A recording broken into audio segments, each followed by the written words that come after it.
नमस्कार दोस्तों। दुनिया के सबसे बड़े महामानव जो बिना चुनाव लड़े 400 सीटें जीत चुके थे, उनकी हालत भारत में आज की तारीख में यह है कि वो एक एक सीट पर संघर्ष कर रहे हैं।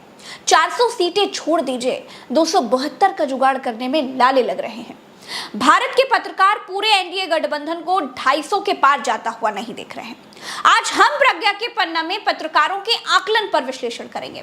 आज की स्टोरी में हम दिखाएंगे कि भारत का पत्रकार एसोसिएशन मोदी के पूरे एनडीए कुनबे को कितनी सीटें लाते हुए दिखा रहा है, और फिर एक पत्रकार का अलग से सीट वाइज विश्लेषण भी आपको दिखाएंगे।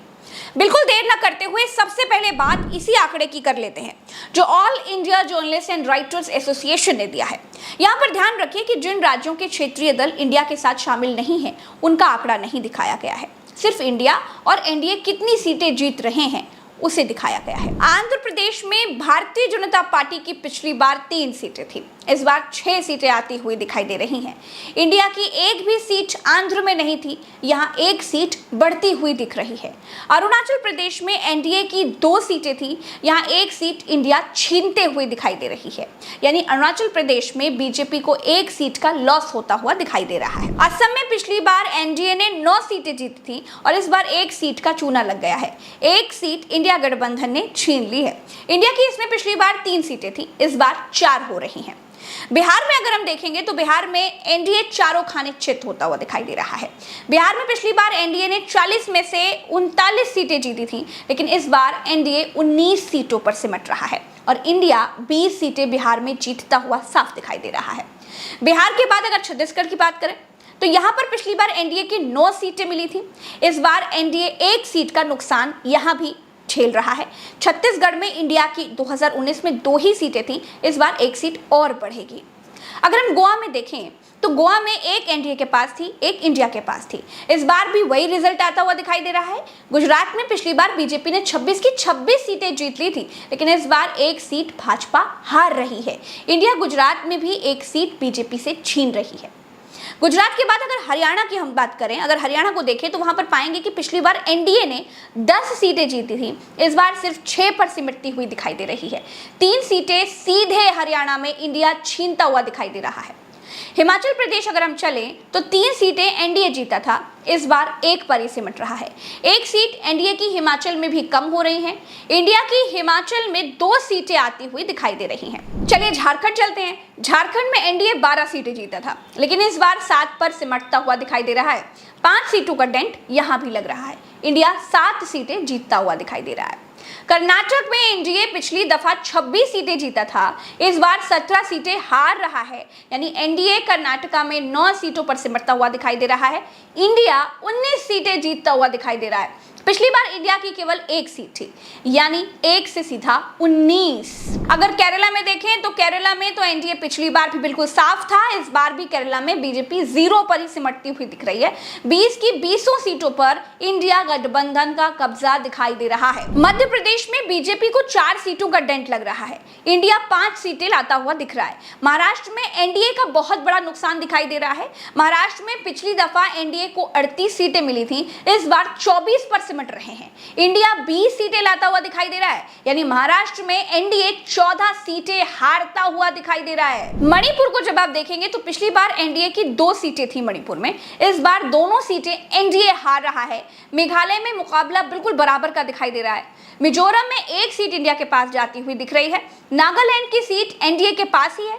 ओडिशा में 8 एनडीए के पास थी, 8 ही इस बार भी दिख रही है। इंडिया को 1 सीट का फायदा दिख रहा है। पंजाब में एनडीए 2 पर थी, 2 पर ही इस बार भी दिख रही है। इंडिया को 1 सीट का फायदा यहां भी दिख रहा है। राजस्थान में बीजेपी को बहुत बड़ा झटका लगा है। 9 सीटें बीजेपी हार रही है, 15 इस बार एनडीए की आती हुई दिख रही हैं और राजस्थान में इंडिया 10 सीटें जीतता हुआ दिख रहा है। तमिलनाडु में बीजेपी का कुछ नहीं है, लेकिन इंडिया की 1 सीट कम जरूर हो रही है। तेलंगाना की अगर हम बात करें तो तेलंगाना में बीजेपी 4 जीती थी, 4 पर ही रहेगी, लेकिन इंडिया 3 से बढ़कर के 12 पहुंच रहा है और यहाँ क्षेत्रीय दल को झटका लग रहा है। क्षेत्रीय दल मतलब टीआरएस। त्रिपुरा में एनडीए 2 सीटें जीत रहा है। अब अब बारी आती है उत्तर प्रदेश की। दोस्तों, उत्तर प्रदेश में पत्रकार एसोसिएशन का आकलन बहुत चौंकाने वाला है। पूरा एनडीए उत्तर प्रदेश में 48 सीटों पर सिमटता हुआ दिखाई दे रहा है। इंडिया को 32 सीटें मिलती हुई दिख रही हैं। यहाँ बीजेपी पर बहुत बड़ा वज्रपात होता हुआ दिख रहा है।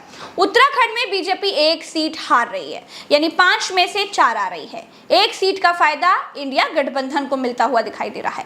बंगाल में बीजेपी पिछली दफा 18 जीती थी, यहाँ कोई बड़ा बदलाव नहीं दिख रहा है। दिल्ली में बड़ा झटका एनडीए को लगता हुआ दिख रहा है। दिल्ली में बीजेपी 3 सीटें हार रही है। यही 3 सीटें इंडिया बीजेपी से छीन कर ला रही है, यानी दिल्ली में बीजेपी को 3 सीटों का डेंट दिखाई दे रहा है। जम्मू कश्मीर लद्दाख में एनडीए 2 सीट यहां पर हार रहा है। इंडिया को यहां से 5 सीटें आ रही हैं। एनडीए 1 पर सिमट रहा है। बाकी यूनियन टेरिटरीज में एनडीए को 1 सीट मिल रही है और इंडिया को 5 सीटें मिल रही हैं। तो भारत के पत्रकार और राइटर्स एसोसिएशन की तरफ से एनडीए को कुल 250 सीटें दी गई हैं और इंडिया गठबंधन को कुल 253 सीटें दी गई हैं।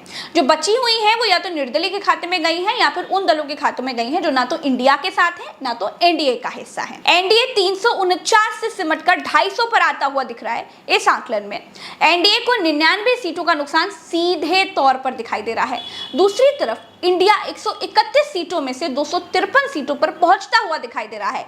इंडिया को 122 सीटों का फायदा हो रहा है। 4 तारीख को आने वाले रिजल्ट सबसे ज्यादा स्टॉक मार्केट को इफेक्ट करेंगे। सरकार बदलती है तो भी स्टॉक मार्केट रॉकेट हो जाएगा और नहीं भी बदलती है तब भी। दोनों सूरतों में स्टॉक मार्केट सबसे ज्यादा प्रभावित होने वाला है। अगर आप स्टॉक मार्केट में रुचि रखते हैं और अपनी प्रोडक्शन को इंप्लीमेंट करना चाहते हैं तो इसके लिए एक प्लेटफॉर्म है मार्केट वुल्फ, जिस पर आप ये सभी प्रोडक्शंस कर सकते हैं। मार्केट वुल्फ ये एक सेबी रजिस्टर्ड प्लेटफॉर्म है जहां आप बिना किसी डीमैट अकाउंट के ट्रेडिंग कर सकते हैं और ये ऐप स्कैल्पिंग के लिए भी बहुत अच्छा माना जाता है। तो चलिए अब मैं आपको दिखाती हूँ कि आप इसको यूज कैसे कर सकते हैं। इसके लिए मैंने सबसे पहले मार्केट वुल्फ ऐप ओपन कर लिया और पिन डाल के लॉगिन कर लिया। अब मैंने सिलेक्ट किया बेस्ट वे टू ट्रेड वाला ऑप्शन। अब मैं ये सिलेक्ट कर सकती हूँ कि मुझे किस में ट्रेड करनी है। चलिए मैं फिर निफ्टी यूज कर लेती हूँ। यहाँ दिख रहे ट्रेड्स को देखकर अब मुझे लग रहा है कि ये कुछ ऊपर जाने वाला है।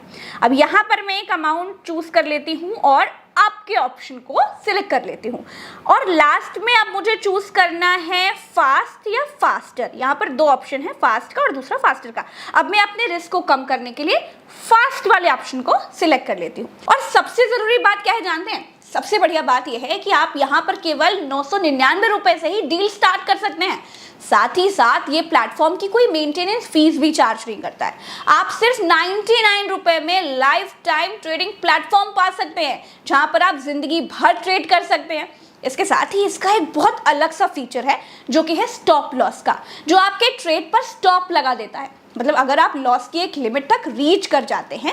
और हाँ, इसी फीचर की वजह से ये बिगिनर्स के लिए एक सेफ और बहुत इजी प्लेटफॉर्म है। और इसका एक बढ़िया फीचर है जो आपको कहीं भी नहीं मिलेगा। ये ऐप आपके प्रॉफिट पर मात्र 19 रुपए की ब्रोकरेज लेता है और अगर आप लॉस करते हैं तो 9 रुपए ही चार्ज करता है। जबकि इसी इंडस्ट्री के दूसरे ऐप्स हैं उन पर प्रॉफिट और लॉस दोनों में 20 रुपए का चार्ज लगता है। तो ये हुई ना आपके लिए एक अच्छी डील। और दोस्तों, इस ऐप को इस्तेमाल करना बहुत ही आसान है और सुरक्षित है। तो आप तुरंत जाइए और इसे चेकआउट करिए। लिंक डिस्क्रिप्शन में दिया गया है और कमेंट बॉक्स में पिन कर दिया गया है। पहले सीखिए फिर शेयर मार्केट में उतरिए। लालच बुरी बला है, लालच से बचिए।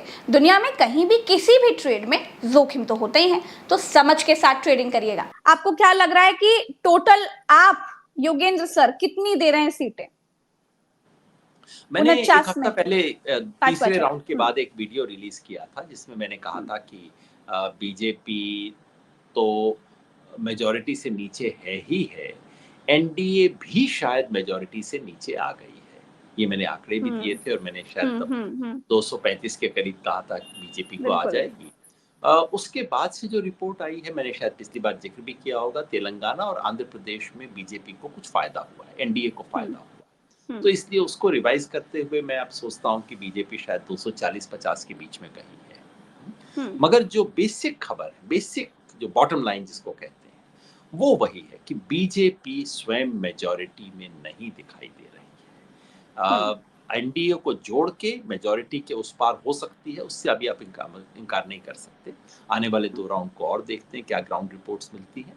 लेकिन एनडीए मेजॉरिटी के कुछ आर पार घूम रहा है और बीजेपी मेजॉरिटी से निश्चित नीचे चल रहा है। ये तो रहा पूरे पत्रकार एसोसिएशन का आकलन। एक बात बिल्कुल क्लियर कर दूं कि ये एग्जिट पोल नहीं है दोस्तों।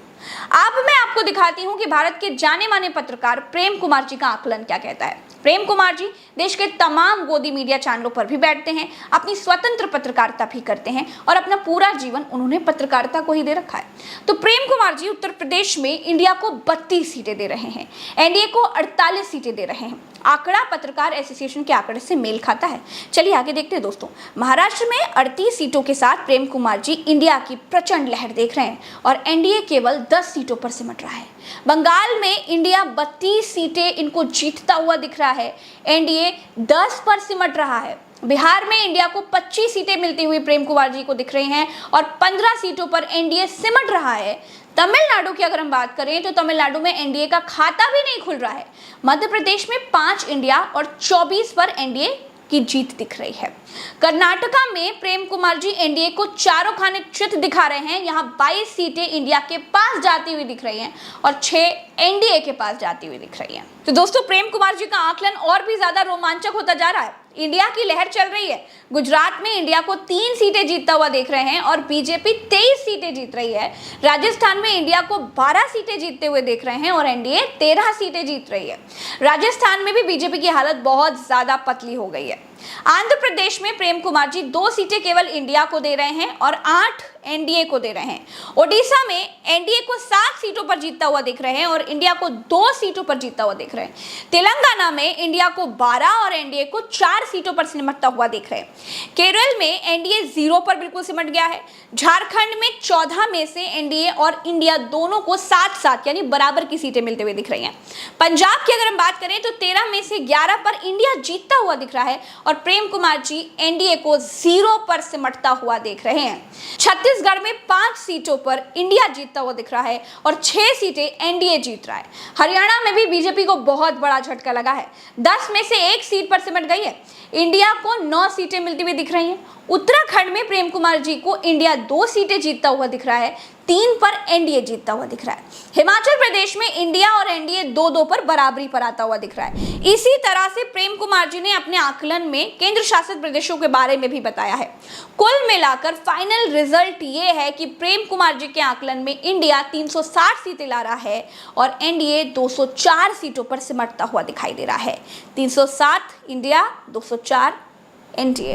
ये 307 वाला जो हम आंकड़ा देख पा रहे हैं आपके आकलन के अनुसार, इसमें सबसे बड़ा फैक्टर क्या है जो 307 इंडिया गठबंधन लेकर के आ रहा है? देखिए सबसे अगर बड़ा सारा एक को समअप करने की कोशिश करें तो ये सबसे बड़ा फैक्टर गठबंधन अपने आप में है, जिसने कि नैरेटिव दिया कि हम संविधान बदलने वालों को रोकेंगे। दोस्तों इस वीडियो में तो फिलहाल इतना ही। चलते हैं। राम राम, दुआ सलाम, जय हिंद। ये पत्रकारों के आकलन है।